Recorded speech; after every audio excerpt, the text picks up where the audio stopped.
എൻ്റെ ചാനലിനെ സപ്പോർട്ട് ചെയ്താൽ ഞാൻ നിങ്ങളുടെ ചാനലിനെ സപ്പോർട്ട് ചെയ്യും. അപ്പോൾ കമൻ്റ് ഇട്ടോ ആരൊക്കെയാണെന്നുള്ളത്. അപ്പോൾ ഈ കമൻ്റ് ഇടുന്നവരെ പിടിക്കാൻ വേണ്ടിയിട്ടാണ് ഞാൻ ഇത് പറഞ്ഞത്.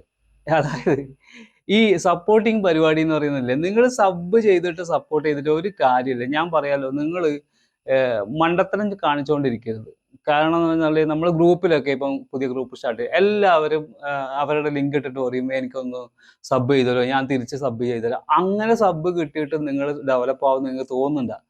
നിങ്ങൾ അങ്ങനെ സബ് ഇട്ടെന്ന് ആയിരിക്കാം. ഉദാഹരണത്തിന് ഞാനിപ്പോൾ ഗ്രൂപ്പിൽ വരുന്ന എല്ലാവരുടെയും അധിക ലിങ്കിനും ഞാൻ സബ്സ്ക്രൈബ് ചെയ്യും. കാരണം കിടക്കട്ടെ എന്ന് വിചാരിച്ചിട്ട്. ഇനി അവർക്ക് അതിനൊരു വിഷമം ഉണ്ടാകുക വെച്ചാൽ ഞാൻ ചെയ്യും. പക്ഷെ അവരടുത്ത വീഡിയോ വരുമ്പോൾ എനിക്കറിയില്ല ഇത് ഞാൻ ആരതാണ് സബ് ചെയ്തൊന്നും എനിക്കറിയില്ലല്ലോ. അപ്പം ഞാൻ സ്വാഭാവികമായിട്ട് ആ കണ്ടന്റ് നോക്കിയിട്ടാണ് ഞാൻ കാണുന്നത്. അപ്പോൾ ഇതിന്റെ സത്യാവസ്ഥ എന്താന്ന് പറഞ്ഞാൽ, നിങ്ങളുടെ ചാനലിൽ എത്ര സബ് വന്നു എന്നൊക്കെ നോക്കിയിരുന്നത് പണ്ടാണ്. പണ്ട് ഈ കൊറോണ വൈറസ് ഒക്കെ വന്നില്ലേ, നമ്മൾ കൊറോണ വൈറസ് വരുന്ന സമയത്ത് ഒരു വൈറസും കൂടി കയറി വന്നാണ് ഈ പറയുന്ന സബും സപ്പോർട്ട് ചെയ്യുക എന്നുള്ള ഇത് എനിക്ക് തോന്നുന്നു. ഈ അതിന്റെ പിന്നാലെ ഇപ്പോഴും വിടാതെ പിടിച്ചിരിക്കുകയാണ് നിങ്ങളൊക്കെ. എന്തിനാണ് അങ്ങനെ ചെയ്യുന്നത് എനിക്ക് മനസ്സിലാവുന്നത്. നോർമലി തുടക്കക്കാരനായ ഒരാൾക്ക് ഉണ്ടാകുന്ന ചെറിയൊരു വെപ്രാളാണ് എന്ത്, നമ്മുടെ വീഡിയോ ആരും സബ് ചെയ്യുന്നില്ല അല്ലെങ്കിൽ ആരും കാണുന്നില്ല എന്നുള്ളതൊക്കെ. അപ്പോൾ ഇപ്പം യൂട്യൂബിന്റെ, ഞാൻ പറഞ്ഞില്ലേ ആദ്യത്തെ ഏതോ ഒരു വീഡിയോയിൽ പറഞ്ഞു, യൂട്യൂബിന്റെ അൽഗോരിതവും അതിന്റെ മെത്തേഡുകളൊക്കെ മാറിയെന്ന്. പുതിയതായിട്ട് ഇപ്പൊ പണ്ടൊക്കെ നമ്മൾ കുറേ വീഡിയോ ഇട്ടാലേ റീച്ച് ആവുള്ളൂ. ഇപ്പൊ അങ്ങനെയല്ല. ഇപ്പൊ യൂട്യൂബ് മാക്സിമം ആളുകളിലേക്ക് വീഡിയോ എത്തിക്കാൻ ശ്രമിച്ചുകൊണ്ടിരിക്കുന്നുണ്ട്. അത് റീച്ച് ആവാത്തത് നിങ്ങളുടെ പ്രശ്നമാണ്. നിങ്ങളുടെ ടോപ്പിക് ഇല്ലായ്മയും അവതരണ ശൈലിയും ഇതിലൊക്കെയാണ് പ്രശ്നം വരുന്നത്. നിങ്ങൾ എന്തെങ്കിലുമൊക്കെ കാണിച്ച് പിന്നെ വൈറലാവുന്ന രീതിയൊക്കെ പണ്ടുണ്ടായിരുന്നു, അതിൽ മാറി. ആ സമയത്ത് ആളുകൾക്ക് അറിയില്ല ഈ യൂട്യൂബിൽ എന്താണ് സംഭവിക്കുന്നത്. അപ്പൊ അവർ കാണുന്നതൊക്കെ ക്ലിക്ക് ചെയ്ത് കാണും. പിന്നീട് എന്ത് ചെയ്യുന്ന പറഞ്ഞാൽ ആളുകൾക്ക് സെലക്റ്റീവായി, ആളുകൾക്ക് ഇപ്പൊ അറിയാം ഇന്ന വീഡിയോ അത് കണ്ടിട്ട് കാര്യമുണ്ടോ, നമ്മുടെ സമയം പോകും. അങ്ങനെ സെലക്റ്റീവായിട്ട് കാണുന്ന ഒരു സമയത്താണ് നമ്മളിപ്പോൾ ഉള്ളത്. അപ്പം നിങ്ങൾ അതിനനുസരിച്ച് ഡെവലപ്പ് ആവണം. അതിനനുസരിച്ച് നിങ്ങളുടെ കൺസെപ്റ്റ് മാറ്റണം, നിങ്ങൾ ആ ചെയ്യുന്ന രീതികൾ മാറ്റണം. അല്ലാതെ എങ്ങനെയാ സക്സസ് ആവുക? നിങ്ങൾ കുറേ ആൾക്കാരെ കൊണ്ട് സബ് ചെയ്യിച്ചിട്ട് കാര്യമൊന്നുമില്ല. ഇപ്പോൾ 1000 ആൾ സബ് ചെയ്താൽ അടുത്ത ദിവസം നിങ്ങൾ വീഡിയോ ഇട്ട് ആ കൂടി 10 വ്യൂ ഉണ്ടാവുള്ളൂ. അതിനപ്പുറത്തേക്കൊന്നും പോലും ഈ സബിൽ കാര്യമില്ല. സബിൽ കാര്യം എന്ന് പറഞ്ഞാൽ ഇപ്പോൾ ഇത്രയും വർത്തമാനം പറയുന്ന എൻ്റെ ചാനലിൽ തന്നെ ആ കൂടി 300 സബ് മാത്രമേ ഉള്ളൂ. പക്ഷെ ഞാൻ അതിനോട് എന്താണ് കോൺസെൻട്രേറ്റ് ചെയ്യാത്തത്?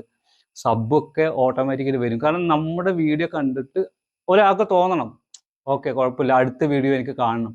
ആ സമയത്താണ് ആൾക്കാർ സബ് ചെയ്ത് വെക്കുക. കാരണം അതിന് മാത്രമുള്ള വാല്യൂസ് നമ്മൾ കൊടുക്കണം, എന്നാലേ നമുക്ക് ചെയ്യാൻ പറ്റും. അപ്പോൾ ഇതൊക്കെ നമ്മൾ പഠിച്ച് ചെയ്യണം എന്ന് പറഞ്ഞാൽ ഈ കാര്യങ്ങളൊക്കെ വളരെ ഡീറ്റെയിൽ ആയിട്ട് പഠിക്കാനുണ്ട്. എന്നിട്ട് വേണം നമ്മൾ ചെയ്യാൻ. അപ്പോൾ നിങ്ങൾ ഈ പുതുതായിട്ട് യൂട്യൂബ് ചാനൽ തുടങ്ങുന്ന ആളുകളാണെങ്കിൽ ഈ കാര്യങ്ങൾ പഠിച്ചിട്ട് എങ്ങനെ വളരെ കൃത്യമായിട്ട് സ്ട്രാറ്റജിക്കലായിട്ട് പോകണം എന്ന് പഠിച്ചു കഴിഞ്ഞാൽ നിങ്ങൾ സക്സസ് ആവും എന്നുള്ള കാര്യത്തിൽ ഒരു സംശയവും വേണ്ട. എൻ്റെ ഏറ്റവും വലിയ ഒരു ആഗ്രഹം എന്ന് പറയുന്നത്, ഈ വീഡിയോ കാണുന്ന ആളുകളിൽ പലരും ആത്മാർത്ഥതയോടെ വർക്ക് ചെയ്യുന്നവരൊക്കെ സക്സസ് ആവണം എന്ന് തന്നെയാണ് എൻ്റെ ഏറ്റവും വലിയ ആഗ്രഹം. എനിക്ക് ഭയങ്കര ഹാപ്പി ഉണ്ടാവുന്ന ഒരു കാര്യമാണ്. നിങ്ങൾ സക്സസ് ആയി കണ്ടു കഴിഞ്ഞാൽ എനിക്ക് ഭയങ്കര സന്തോഷമാണ്. കാരണം നിങ്ങൾ സക്സസ് ആയി കഴിഞ്ഞാൽ സ്വാഭാവികമായിട്ടും ഒരാളുടെ സക്സസ് നമ്മൾ ആഗ്രഹിക്കുമ്പോൾ നമുക്കും സക്സസ് വരുമെന്നാണ് ഞാൻ വിശ്വസിക്കുന്നത്. അതുകൊണ്ട് തന്നെ ഇങ്ങനെയുള്ള കാര്യങ്ങൾ ഒഴിവാക്കിക്കൊണ്ട് നിങ്ങൾ മാക്സിമം എന്ത് ചെയ്യുക, നിങ്ങൾ വീഡിയോയിൽ കോൺസെൻട്രേറ്റ് ചെയ്യുക. അതിനെന്തെങ്കിലും സപ്പോർട്ട് വേണമെങ്കിലോ എന്തെങ്കിലും കാര്യങ്ങൾ വേണമെങ്കിൽ ഞാൻ ഹെൽപ്പ് ചെയ്യാം. ഒരു കുഴപ്പമില്ല എനിക്ക് ഹെൽപ്പ് ചെയ്യുന്നതിന്. അപ്പോൾ നമ്മുടെ ഗ്രൂപ്പിന്റെ ലിങ്ക് സാധാരണ പോലെ ഞാൻ ഇവിടെ ഇടുന്നുണ്ട്, അതിൽ കയറിയിട്ട് വീണ്ടും ഈ പരിപാടി തുടങ്ങരുത്. ലിങ്ക് ഇട്ടപാടെ എന്നെ സപ്പോർട്ട് ചെയ്യണമെന്ന് പറഞ്ഞോ, പക്ഷേ എന്നെ സബ് ചെയ്തിട്ട് ഞാൻ സബ് ചെയ്ത് സ്ക്രീൻഷോട്ട് അയച്ചുതരാം, അപ്പോൾ നിങ്ങൾ എന്നെ സബ് ചെയ്യണം എന്നുള്ള പരിപാടിയിലേക്ക് പോകാതിരിക്കുക.